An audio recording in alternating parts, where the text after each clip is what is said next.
Bismillahirrahmanirrahim. This is our lesson number 13 in language. In last lesson, we talked about creative writing.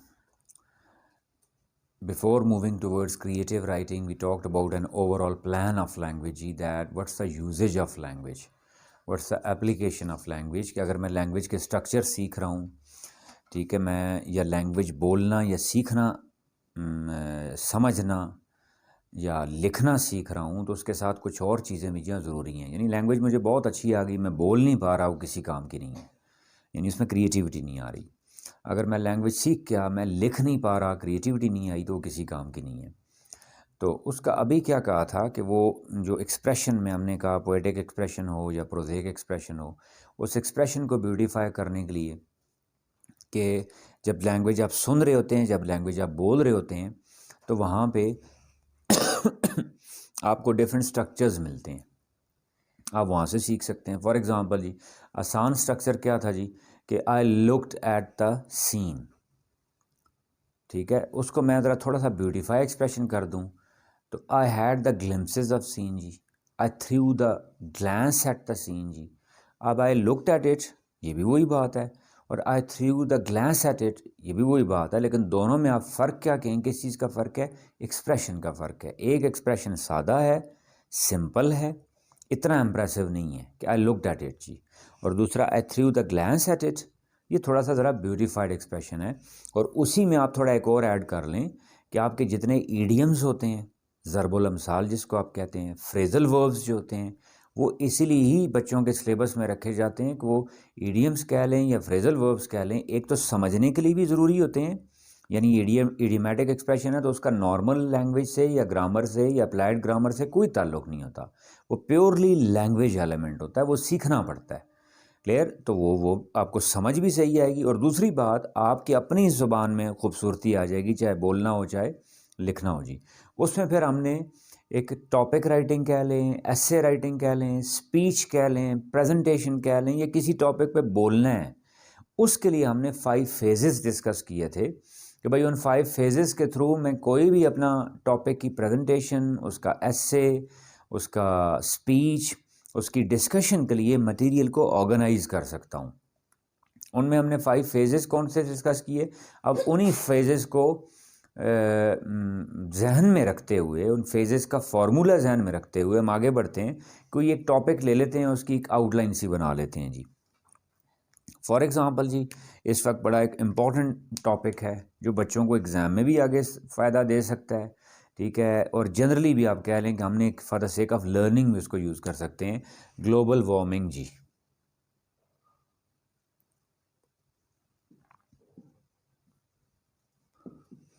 Burning issue of the time जी, current issue जी, और issue of the hour, talk of the hour, need of the hour, जो भी कह लें, इस वक्त बहुत अंडर डिस्कशन है जी। अब सपोज़ मैंने इस पे उठ के बोलना है जी, या मैंने इस पे कुछ लिखना है, मैंने इस पे प्रेजेंटेशन देनी है, मैंने इस पे कोई ऐसे लिखना है, कि मैं इसको कैसे करूँगा। अब वो फेजेस मैंने माइंड में रखे हुए हैं, ठीक है। ऐसे लिख रहे हैं तो बच्चों के लिए ऑलवेज़ आई रिकमेंड जी कि बच्चों को ऐसे के वक्त साथ आउटलाइन ज़रूर देनी चाहिए। क्यों? आउटलाइन आपके पेपर चेकर को एक इम्प्रेशन देती है कि आप एक वेल थॉट, वेल ऑर्गेनाइज्ड ऐसे लिखने जा रहे हैं, आप एक ऑर्गेनाइज्ड टॉपिक राइटिंग करने जा रहे हैं। इवन आप स्टोरी राइटिंग पे जाना चाह रहे हैं तो उसकी भी आप एक आउटलाइन ड्रॉ कर सकते हैं कि what are the major characters there, what are the major events there, and what is the theme, what is the idea that. यानी उस स्टोरी का भी आप एक आउटलाइन बना सकते हैं, जिसको इजमाली खाका हम कहते हैं, जिसको मुसव्विदा भी कह दिया जाता है। अब इसकी मैं आउटलाइन बनाने जा रहा हूँ जी।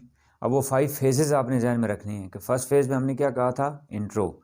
इंट्रो में पहला पॉइंट क्या था, what is meant by that, फिर क्या है काइंड्स ऑफ दैट, फिर क्या है पास्ट ऑफ दैट, फिर क्या है प्रेजेंट ऑफ दैट। प्रेजेंट में हमने कहा था ग्लोबल और लोकल, और आखिरी पॉइंट क्या था फर्स्ट फेज़ का, साइड्स जी, पॉजिटिव और नेगेटिव और बोथ जी। अब मैं देखें वही उसी को यूज़ करते हुए इसके पॉइंट इस्टेब्लिश करता जा रहा हूँ। ग्लोबल वार्मिंग जी, फॉर एग्जाम्पल जी, what is actually global warming जी। व्हाट इज ग्लोबल वार्मिंग और what is meant by global warming. क्या हम ग्लोबल वार्मिंग क्या कहेंगे? इंक्रीज इन टेम्परेचर जी तरफ इस हद तक कहेंगे? नहीं,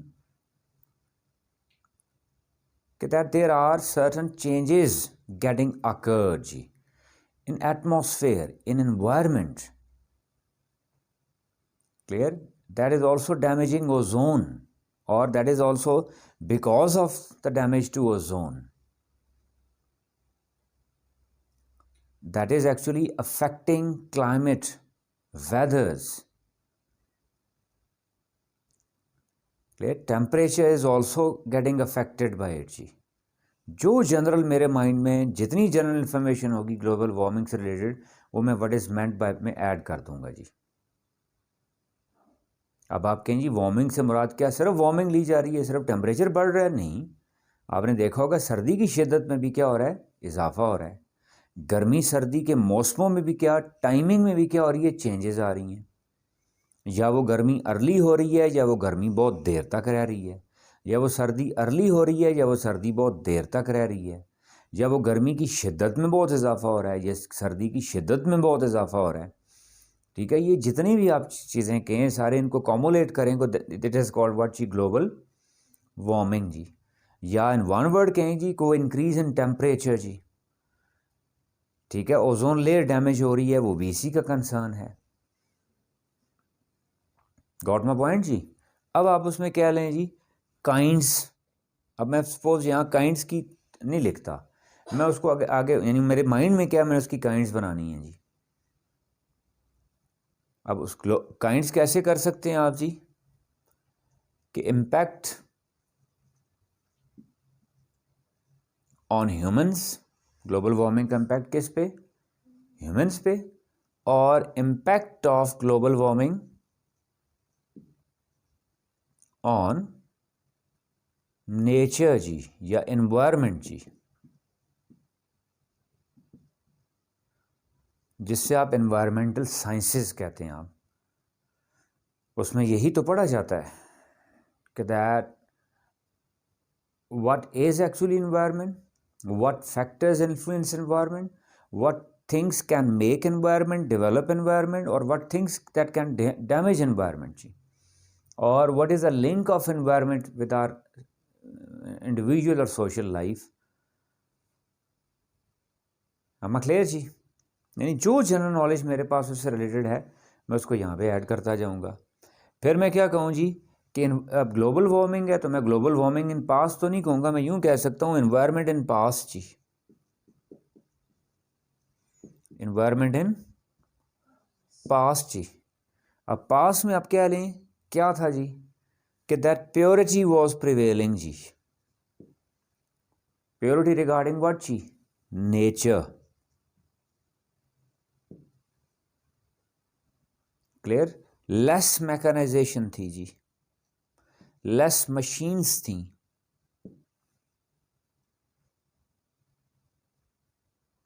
क्लियर, लेस फ्यूम्स थे जी, लेस पोल्यूशन थी जी। यानी जब मशीन्स पास में कम थी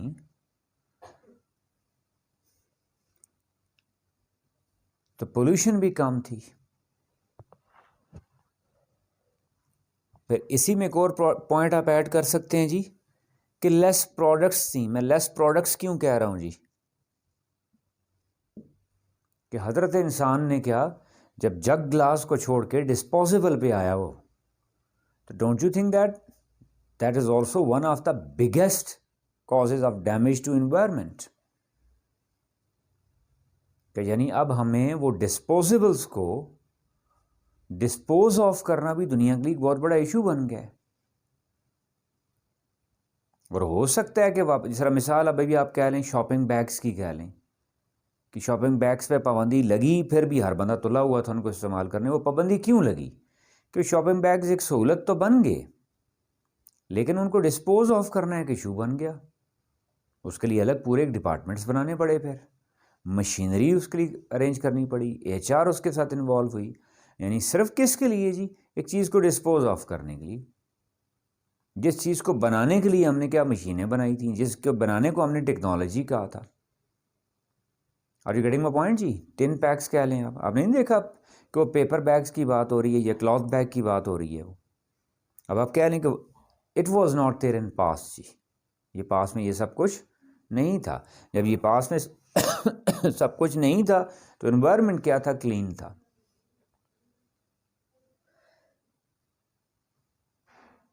क्लियर जी?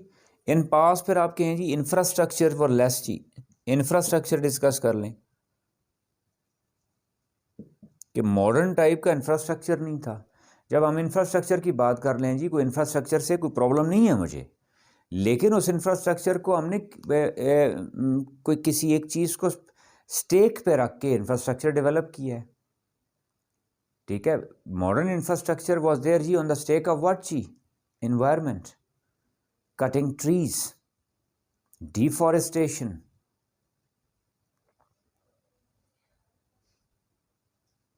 अगर वो इंफ्रास्ट्रक्चर सिर्फ इंफ्रास्ट्रक्चर होता, नेचर को डैमेज किए बगैर, डिफॉरेस्टेशन किए बगैर, फिर तो कोई एतराज़ नहीं है उस पर। लेकिन वो इंफ्रास्ट्रक्चर किसकी स्टेक पे हुआ? नेचर की स्टेक पे हुआ जी। तो यानी पास में ये इंफ्रास्ट्रक्चर नहीं था हमारे पास, लेकिन कम से कम नेचर थी, फॉरेस्टेशन थी, प्लांटेशन थी।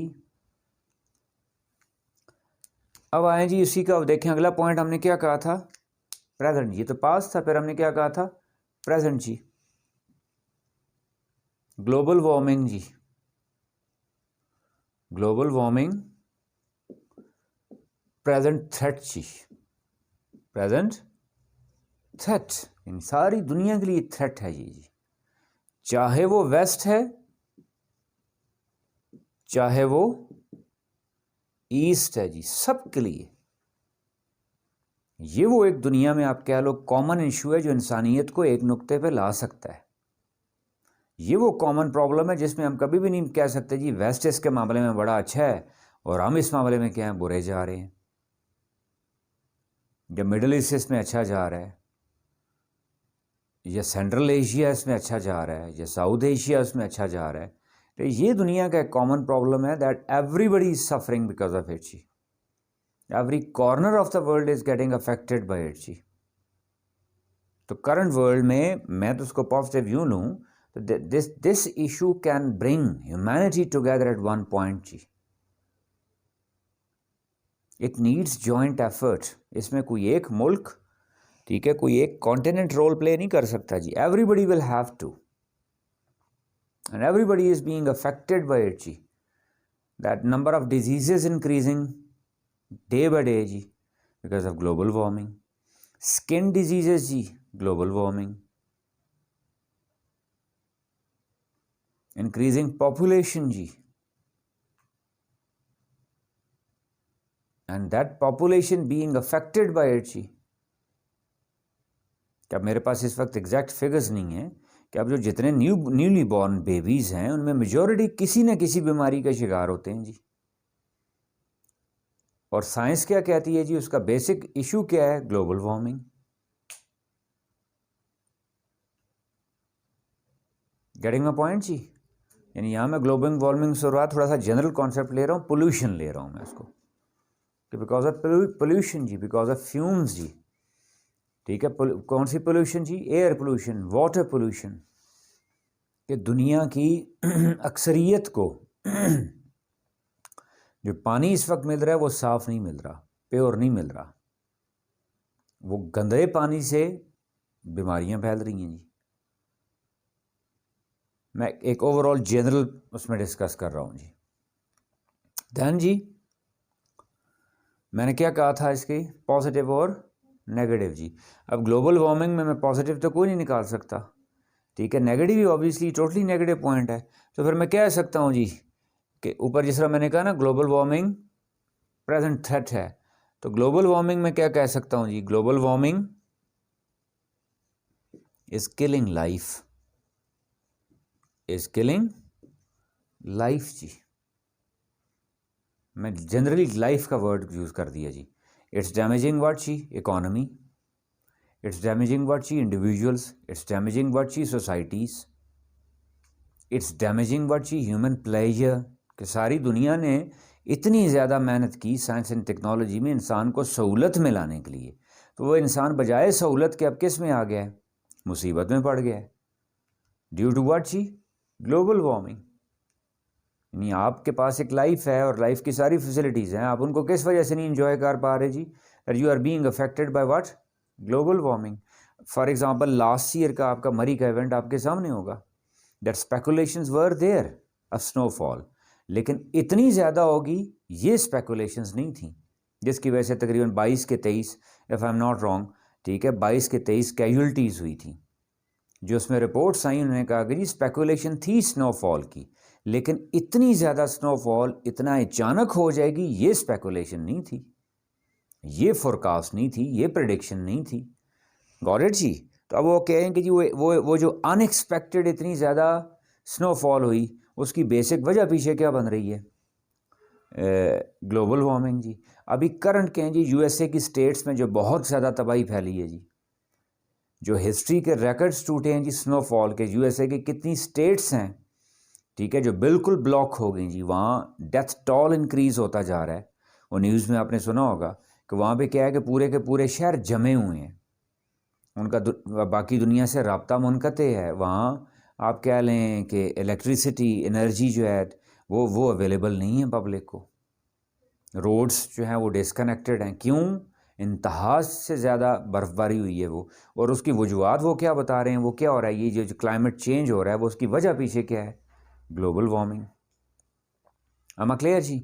तो यानी क्या बन गया ये जी, एक हमारा नेगेटिव पॉइंट। हमने क्या कहा था, पॉजिटिव और नेगेटिव जी। ये फर्स्ट फेज़ आपका इंट्रोडक्टरी फेज़ कंप्लीट हो गया। नाउ मूविंग अहेड जी, दूसरा फेज़ हमने क्या कहा था, कॉजेज़ जी। तो यहाँ उसको हम एग्जैक्टली लिख भी सकते हैं कि कॉजेज़ ऑफ ग्लोबल वार्मिंग।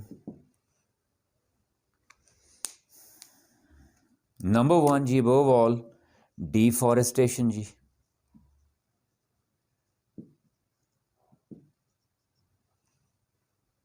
सबसे बड़ी वजह क्या है, deforestation, that villages are actually being converted to towns or cities जी rapidly। देखते ही देखते 6 महीने पहले आप वहाँ से गुजरेंगे, वहाँ एक दरख्तों का झुरमट होगा, झुंड होगा।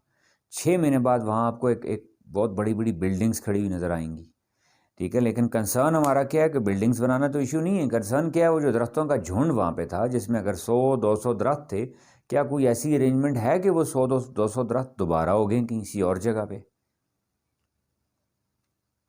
यानी इंसान दरख्तों को काटता जा रहा है तेज़ी से, लेकिन जितनी तेज़ी से काट रहा है या जितनी तादाद में काट रहा है, क्या उतनी तादाद में दोबारा उनको लगाने का भी कोई प्लान है, कोई पॉलिसी है, कोई मैकेनिज़्म है? Usually it is not found there जी। कि कोई हाउसिंग स्कीम बननी है तो उसमें अगर उस हाउसिंग स्कीम के बनने में अगर इतने दरख्त डैमेज हो रहे हैं, तो क्या कोई ऐसा कानून बन गया है कि जी उनको दोबारा उन पर लाजिम होगा उतने ही दरख्त उन्होंने दोबारा लगाने हैं, या उससे ज़्यादा नहीं तो कम अज़ कम उतने ही ज़रूर लगाने हैं। क्लियर जी। दूसरी बड़ी वजह क्या है जी, मैकेनाइजेशन जी, मशीन्स जी। Man is rapidly moving towards what जी, मशीन। हर चीज़ के लिए इंसान, हज़रत इंसान मशीन्स डेवलप करता जा रहा है जी। और वो मशीन्स मोस्टली क्या हैं जी, फ्यूल बेस्ड, उनकी एनर्जी क्या है, फ्यूल है। और उसके साथ आप कह लें कि उन मशीन से जो केमिकल प्रोड्यूस हो रहा है या उससे जो फ्यूम्स जनरेट हो रहे हैं, क्या पूरी दुनिया ने मिलकर उसका कोई मैकेनिज़्म ऐसा कर लिया है कि उस मशीन को चलाना अलाउड ही नहीं है जब तक उसका केमिकल को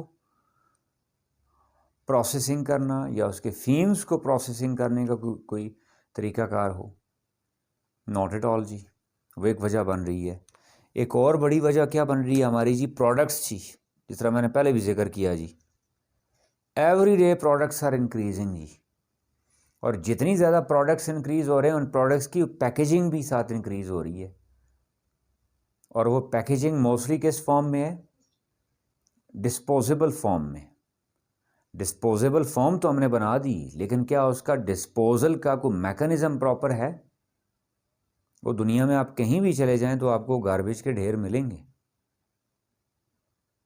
या एक हल्का क्या कर दिया जाता है, उनको हम जला दें जी, तो जलाने से क्या हो रहा है? फिर वंस अगेन वही एयर पोल्यूशन है, ठीक है, उन्हीं की वजह से वाटर पोल्यूशन है। इज़ दैट क्लियर जी? फिर एक और बड़ी वजह क्या है जी? लैक ऑफ अवेयरनेस जी, लैक ऑफ। दुनिया का एक बहुत बड़ा हिस्सा अपने हाथों से ही इस मदर नेचर को, मदर अर्थ को स्पॉइल कर रहा है जी, डिस्ट्रॉय कर रहा है। अब ज़रूरी तो नहीं हर चीज़ के लिए हर मुल्क, हर गवर्नमेंट एक कानून ही बनाए। कुछ इंडिविजुअल सिविक रिस्पॉन्सिबिलिटीज़ भी होती हैं। am I clear जी? यानी individuals are also damaging, also playing their part जी इन इट। वो भी अपना रोल उसमें प्ले करते जा रहे हैं।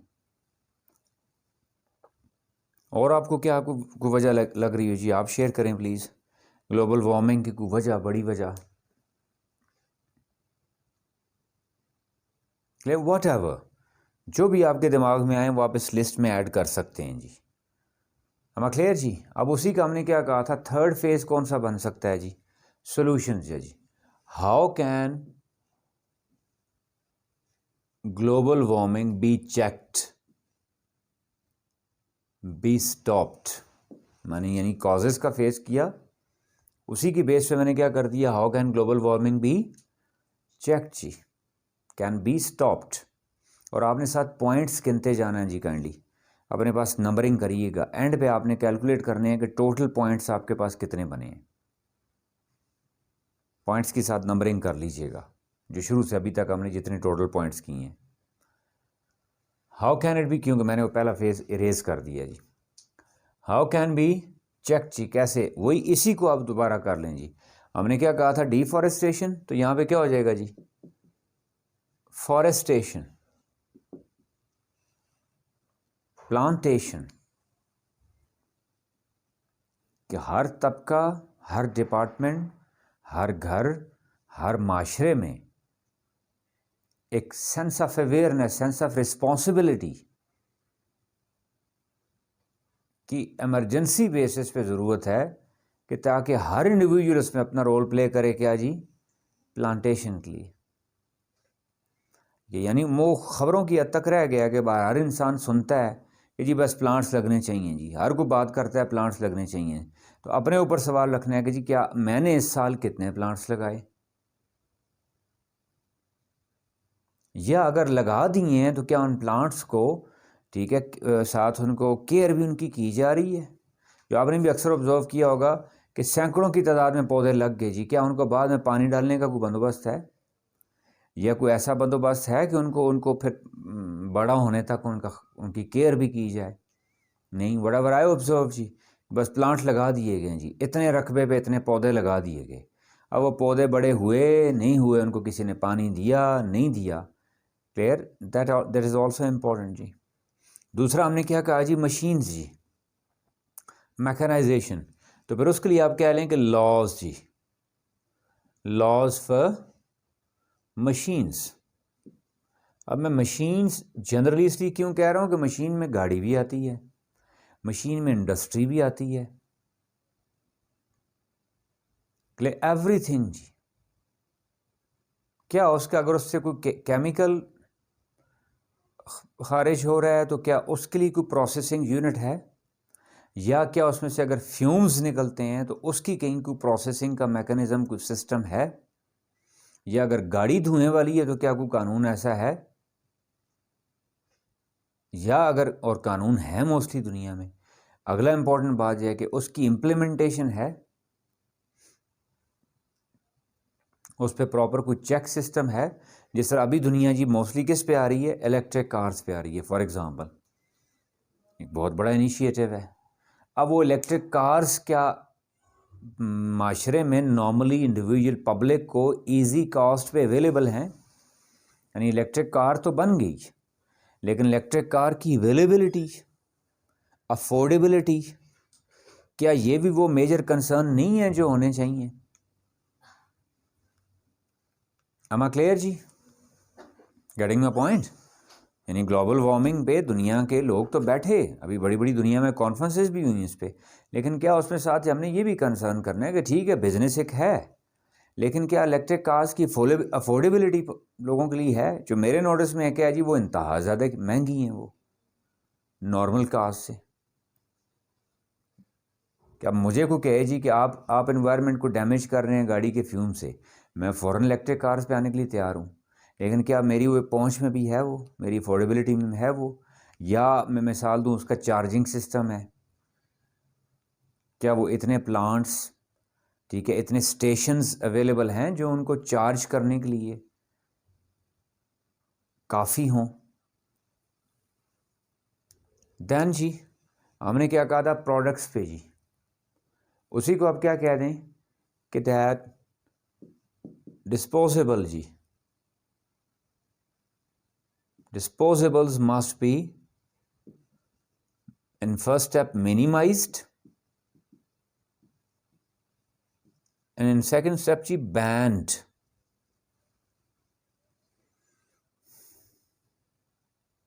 तो उन डिस्पोजेबल को, यानी मुमकिन तो नहीं हर चीज़ एकदम से ख़त्म हो जाए, यानी क्या किसी ज़माने में जब अगर डिस्पोजेबल ये पैकेजिंग अवेलेबल नहीं थी तो क्या उस वक्त लोग जूस नहीं पीते थे? क्या उस वक्त लोग ड्रिंक्स नहीं लेते थे? क्या उस वक्त लोग फूड एंजॉय नहीं करते थे? क्या उस वक्त लोग खाना नहीं खाते थे? ऑब्वियसली खाते थे। इन सारे सवालों का जवाब क्या है? यस, होता था सब कुछ। तो इसका मतलब है क्या, दोबारा उसको वापस लाना भी कोई नामुमकिन नहीं है, नामुमकिनात में नहीं है। अपेरेंटली इट सीम्स व्हाट जी, ईगो, यस, कोई कह लें so called stupid type of fashion जी, कि जिसमें मैं ग्लास में पानी पीने के लिए तैयार नहीं हूँ, मैं कहूँ जी मुझे डिस्पोजेबल बॉटल ही ला के दें।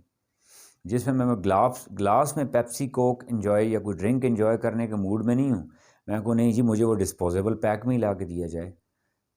तो इसको ये कह लें, ये सो कॉल्ड शो ऑफ या साइकिक एटीट्यूड जी, the attitude of a psychopath towards the luxuries of life ji,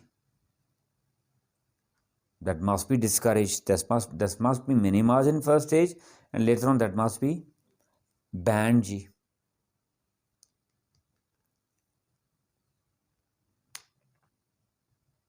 then जी by spreading awareness and message जी, एक लार्ज स्केल पे इसकी क्या ऐसी मूवमेंट्स चलनी चाहिए जिसमें क्या लोगों में अवेयरनेस जी, फर्स्ट स्टेप में अवेयरनेस, सेकंड स्टेप में लॉज जी, there must be certain strict laws जी।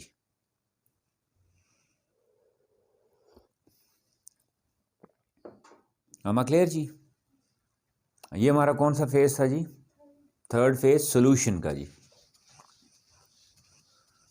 यानी वही मैंने अपने माइंड में वो फेजेस रखे हुए हैं, उन्हीं के अकॉर्डिंगली मैं पॉइंट्स जनरेट। फोर्थ फेज हमने क्या कहा था जी? जनरल जी, और जनरल में कोई ऐसा पॉइंट है जो प्रीवियसली आप एडजस्ट नहीं कर सकते, वो यहाँ आप कर सकते हैं, लेकिन उसमें मैंने क्या कहा था? रिलीजियस पॉइंट ऑफ व्यू जी। तो फॉर एग्जांपल मिसाल में दूँ जी, दैट रिलीजन जी प्रिजर्व्स नेचर जी। अपने से मिसाल दे दें कि सफाई निस्फ ईमान कहा गया, नहीं कहा गया?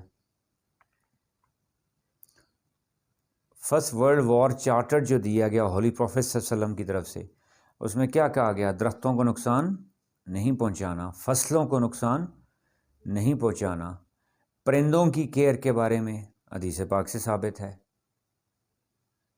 जानवर पे जुल्म ज़्यादती ना की जाए, अहादीस से साबित है।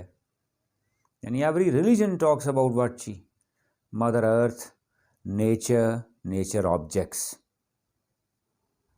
और वो तो वाज़े हदीस पाक में है कि जी जब आपने सहाबा को जंग पे भेजना था तो आपने उनको रिटन चार्टर दिया जिसमें मेंशन था, जहाँ इंसानों का मेंशन था कि कमज़ोर, निहत्ते, गरीब, माजूर, बूढ़े जो जंग पे ना आमादा हो, जो हथियार फेंक दे उस पर नहीं उठाना, लेकिन साथ दरख्तों का भी कहा गया, फसलों का भी कहा गया कि उनको डैमेज नहीं करना। It means that there is something important ji. It means that nature is important, earth is important, universe is important जी. पानी ज़ाया करने से मना फरमाया गया है जी. तो क्या शो करता है ये कि wastage of water is what जी, अ डैमेज टू अर्थ ना, डैमेज टू सिस्टम ना. इज दैट क्लियर जी. फिर उस पर scholarly opinion suppose if you know about some conference, इससे रिलेटेड जो अभी इवन यूएनओ की कॉन्फ्रेंस हुई थी जी. टॉपिक क्या था उस पर जी, ग्लोबल वार्मिंग या हाउ टू प्रिजर्व एनवायरनमेंट जी, एनवायरमेंटल चेंजेस पे थी वो जी, जिसमें पाकिस्तान भी इनवाइटेड था. और पाकिस्तान के रोल को दुनिया में बड़ा अप्रिशिएट किया गया कि जो पाकिस्तान में एक लॉन्च की गई क्या जी, प्लांटेशन की एक मुहिम. अब आगे उसको कितनी इम्प्लीमेंट हो रही है नहीं हो रही, और अगर यहाँ एक अलमिया भी है कि जो हम हर चीज़ है वो गवर्नमेंट पे डाल देते हैं जी, कि प्लांट्स भी लगाने हैं अगर गवर्नमेंट में, तो not at all. Every individual is responsible for it. कि हम अगर पानी कम हो रहा है तो अपने बच्चों का मुस्तकबिल पानी कम कर रहे हैं. अगर माहौल आलूदा है तो अपने बच्चों को एक आलूदा माहौल में छोड़ के जा रहे हैं.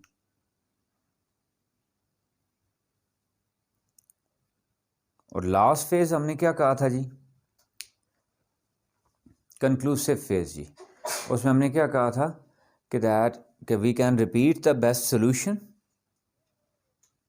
ठीक है, और बेस्ट पॉइंट है उसको जी.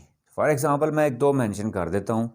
मैंने क्या कहा था कि that there must be strict laws जी, कि हज़रत इंसान और उन लॉज पे इम्प्लीमेंटेशन. हज़रत इंसान अगर उसको समझने की कोशिश नहीं कर रहा तो फिर ऐसे लॉ बना देनी चाहिए मेरे ख्याल में कि हूएवर इज़ डैमेजिंग. जिस तरह मिसाल मैंने दी थी कि हाउसिंग स्कीम्स बन रही हैं जी, कि अगर उस हाउसिंग स्कीम में जितने दरख्त कटे हैं तो उस हाउसिंग स्कीम को बाउंड किया जाना चाहिए कि वो उससे डबल दरख्त लगाए. अगर डबल नहीं तो कम से कम उतने ही ज़रूर लगाए, उसी के अंदर अरेंज करें उनको, उसी रकबे के अंदर अरेंज करें. कैसे करे ये उनकी प्रॉब्लम है जी. फिर उस पर चेक हो, उसकी इम्प्लीमेंटेशन हो. इज दैट क्लियर जी. और फाइनली मैं क्या कह सकता हूँ कि दैट इंडिविजुअल इज़ इम्पॉर्टेंट जी. जो हम कहते हैं ना इंडिविजुअल इम्पॉर्टेंट है, यानी हर बंदा अगर सिर्फ मुल्कों की तरफ देख रहा हो, हुकूमतों की तरफ देख रहा हो, वसाइल की तरफ देख रहा हो, तो दुनिया का कोई मसला हल नहीं हो सकता जी. अब टोटल इसके कितने पॉइंट हो गए जी, आपने काउंट किए हो अगर? That's why I asked you to keep counting, keep numbering, whatever you call it. 25 जी फॉर एग्ज़ाम्पल जी, मिसाल कितने हैं 25 पॉइंट्स. अब ख़ास तौर पे मैं स्टूडेंट्स के लिए बता रहा हूँ जिनका सपोज एक टॉपिक होता है ऐसे राइटिंग है, कुछ और है, या जनरली भी कहूँ बोलना है. अब यहाँ देख लीजिएगा जी 25 हैं, तो 25 पॉइंट हर पॉइंट पे. फॉर एग्जांपल जी आप सिर्फ 2 जुमले भी बोल रहे हैं, हालांकि होता है ऐसा नहीं है, एक पॉइंट पे आप 3-4 जुमले बोल सकते हैं, 5 बोल सकते हैं या लिख सकते हैं. मैं मिसाल ही मिनिमम कर रहा हूँ जी. कितने कर रहा हूँ मैं 2. क्लियर. तो ये कितने हो गए जी 50 सेंटेंसेस. क्या हो गए 50 सेंटेंसेस जी. क्लियर जी.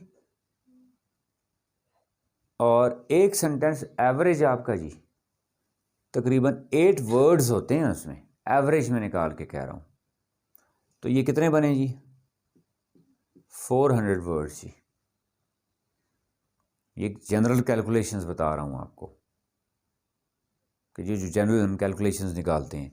अब वो आप कहें जी रिटर्न में कह रहे हैं 400 वर्ड्स, लिखने में आगे, बोलने में अगर आप कहें जी इस पर तो एवरेज इट टेक्स व्हाट जी 10 to 15 minutes.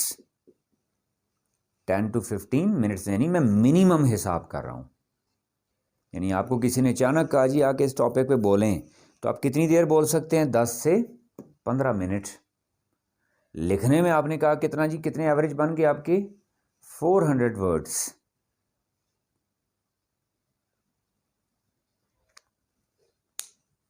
You can check it जी, प्रैक्टिकली आप इसको लिख के भी देख के चेक कर लीजिएगा, ये इसी के लगभग होगा, इससे ज़्यादा होगा, इससे कम नहीं होगा जी। यहाँ तक क्लियर हो गया हमें जी। अब फॉर एग्ज़ाम्पल जी मैं कह रहा हूँ वही आउटलाइन यूज़ करनी है, स्टोरी राइटिंग है या कुछ और है, उसको कैसे, ये बच्चों ने अक्सर पूछते हैं मुझसे, उसके लिए क्या है जी, उसके लिए भी आप आउटलाइन डेवलप कर सकते हैं जी। उसकी आउटलाइन कैसे होगी जी, that what characters are there जी, कैरेक्टर ए है, बी है, फॉर एग्ज़ाम्पल सी है, डी है, 4 कैरेक्टर हैं जी। या उसको आप डिवाइड करें तो मेजर कैरेक्टर कौन से हैं, माइनर कैरेक्टर कौन से हैं, जो भी कैरेक्टर है जी उसकी फिर आगे ये ट्रेड्स आप कर सकते हैं, इसको हम कहते हैं ABCDs जी, हर कैरेक्टर की। ए से मुराद क्या, ए स्टैंड फॉर व्हाट जी, appearance of that character. B behaviour, appearance में क्या कह रहा हूँ, बाज़ वक़्त हम स्टोरी लिखते वक्त बताते नहीं कि वो बंदा पढ़ा लिखा है, अनपढ़ है, अच्छा है, बुरा है। नॉर्मली हम बोलने में भी नहीं कहते फलां बंदा देखने में ही जाहिल लगता है जी, फलां बंदा देखने में ही पढ़ा लिखा लगता है जी। तो यानी हमने उसकी अपीयरेंस ऐसी डिस्कस कर देनी है, रीडर खुद बहुत समझ जाए वो बंदा अच्छा है, बुरा है, पढ़ा लिखा है, अनपढ़ है। फिर उसका बिहेवियर क्या है जी, बिहेवियर में हम 2 चीज़ें करते हैं, उसके एक्शंस और रिएक्शंस जी, और ख़ास तौर पे रिएक्शंस डिफाइन बिहेवियर जी, यानी वो किन हालात में क्या करता है और किन हालात में रिएक्शंस के रिस्पॉन्स में क्या करता है, एक्शन दूसरों के एक्शंस के रिस्पॉन्स में कैसे रिएक्ट करता है, दैट इज़ बिहेवियर जी। फिर यहाँ कलर कॉम्प्लेक्शन लिया जाता है या कलर कह लें जो भी है क्लियर, तो इसको आप यूँ जनरली भी यूँ कर लें कि that certain things are not written there, facial expressions,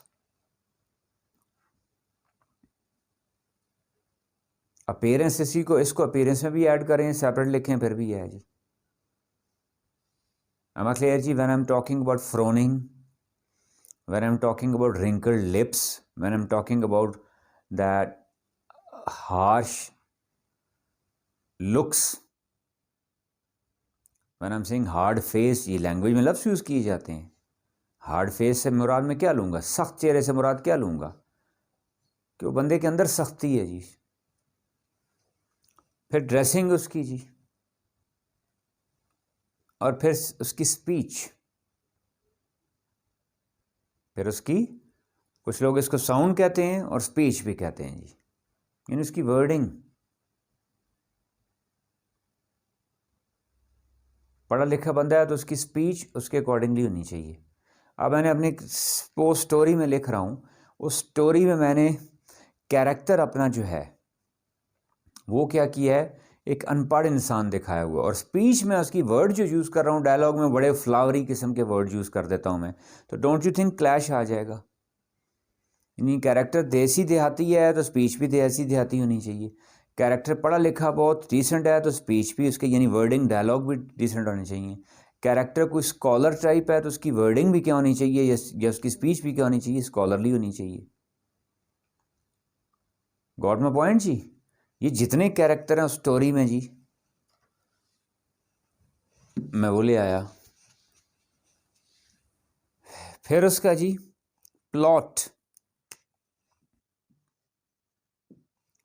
plot क्या है जी, chain of events, chain of, मैं कोई लिटरेचर या उसकी डिटेल्स में नहीं जाना चाह रहा जी कि प्लॉट की क्या डेफिनेशन है, नहीं एरिस्टोटल ने क्या कहा है क्या नहीं कहा, I am not concern with that, I am generally discussing it जी, जनरली डिस्कस कर रहा हूँ। अब प्लॉट क्या है जी, इवेंट 1 जी, पहले क्या इवेंट हुआ, फिर इवेंट 2 जी, फिर इवेंट 3 जी, कौन से इवेंट्स हैं, यानी स्टोरी लिखने से पहले मैं उन इवेंट्स की एक लिस्ट बना लूँगा, that will be based upon my imagination ना। अगर वो एक ट्रू लाइफ से स्टोरी है तो ऑब्वियसली वो तो मेरे पास अवेलेबल होगी, ट्रू लाइफ से कैरेक्टर्स हैं तो ऑब्वियसली मेरे पास अवेलेबल हैं। ये मैं बात कर रहा हूँ जो मैं स्टोरी खुद क्रिएट कर रहा हूँ, कैरेक्टर्स खुद क्रिएट कर रहा हूँ, इवेंट्स खुद क्रिएट कर रहा हूँ। और ये भी ध्यान में रखिएगा, इनमें रियल लाइफ की छाप ज़रूर होती है या होनी चाहिए। वो सुपरमैन स्पाइडरमैन की तरह कोई इमेजिनेटिव कैरेक्टर्स ना हो, फिक्चुअस कैरेक्टर ना हो, वो फिक्शन वाले कैरेक्टर ना हो। पहली बात क्या जी, चेन ऑफ इवेंट्स। दूसरी बात मैं उसमें क्या कह रहा हूं कि उसमें क्या होनी चाहिए, कोहेरेंस और कोहेजन बोथ। कोहेरेंस क्या है जी, उनका आपस में रब्त, और कोहेजन क्या, उनका अंदरूनी रब्त जी। यानी एक इवेंट दूसरे से मिला हुआ हो, फिर तीसरे से मिला हुआ हो, वो आपस में इंटर रिलेटेड हो। ये ना हो एक मशरक की बात है एक मगरब की बात है, एक वाक़े का दूसरे वाक़े के साथ कुछ जोड़ ही ना बन रहा हो।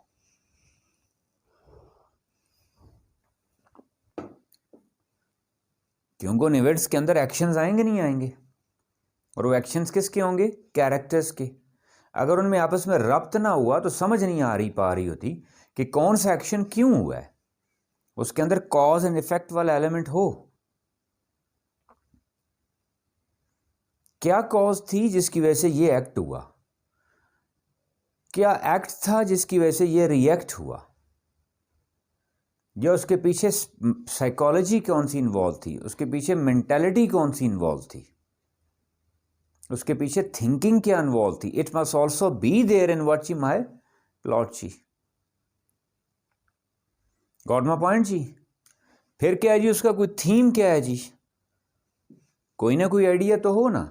अब थीम ज़हन में रखिएगा, पूरी दुनिया में दो ही होते हैं जो एक ही सिक्के के दो रुख हैं। या उसको आप कह लेंगे हैप्पीनेस, या उसको क्या कह लेंगे, सॉरो। है ये एक ही चीज के दो रुख हैं। यानी हाउ टू अचीव हैप्पीनेस और या हाउ टू अवॉइड सॉरो। क्या हुआ तो हैप्पीनेस है और क्या नहीं हुआ तो सॉरो है। और दूसरा रिवर्स कर लें तो क्या नहीं हुआ जिसकी वजह से, क्या गलत नहीं हुआ जिसकी वजह से हैप्पीनेस है, और क्या अच्छा हुआ जिसकी वजह से क्या है, सॉरो है। यानी दुनिया का कोई थीम उठा के देख लें, वो लिंक्ड इसी के साथ होगा।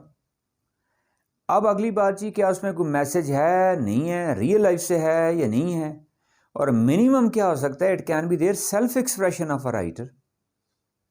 यानी उसका आप कहेंगे थीम में इसमें कोई आइडिया भी हो सकता है, कोई कॉन्सेप्ट हो सकता है, कोई मॉरल हो सकता है, कोई फिलॉसफी हो सकती है। ये तो चीज़ें नॉर्मली एग्जिस्ट करती हैं।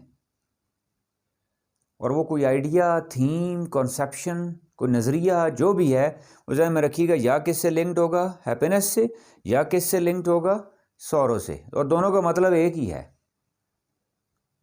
कि हैप्पीनेस क्यों मिली और सॉरो क्यों नहीं मिला, या सॉरो क्यों मिला हैप्पीनेस क्यों नहीं मिली।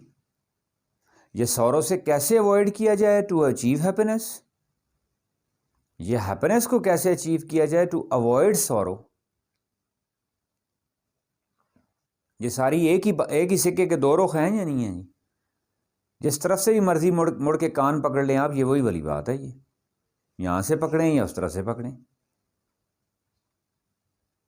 यानी there must be some idea, some thought जी बिहाइंड इट जी। और फिर मैं क्या कह रहा हूं, उस आइडिया में भी वही कोहेरेंस होनी चाहिए, रब्त होना चाहिए, कॉज एंड इफेक्ट होना चाहिए, जैसे हमने प्लॉट में डिस्कस किया था। फिर क्या जी, उसकी सेटिंग जी। सेटिंग से मुराद क्या, वो किस बैकग्राउंड में वो काम हो रहा है। अब माशरा पीछे मैं बहुत जाहिल दिखा रहा हूं, और जो फ्रंट एंड पे स्टोरी है वो उस माशरे के साथ मैच नहीं कर रही।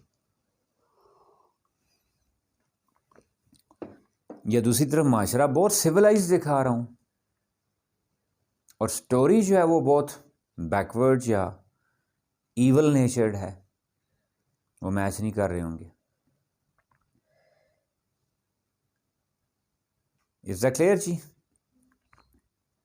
सो इन दिस वे जी you can create your own. अब मैं कह रहा हूँ, ये मैंने चार डिस्कस की हैं, 25 चीज़ें और भी हो सकती हैं। मैं जनरली एक स्केच बता रहा हूँ फॉर एक्सप्रेशन जी, और ये ख़ास तौर पर मैंने इसलिए ऐड किया फॉर स्टूडेंट्स जी, बच्चों के लिए, कि बच्चे अक्सर डिमांड करते हैं कि जी how to write an essay या how to write a story. That's all for today ji.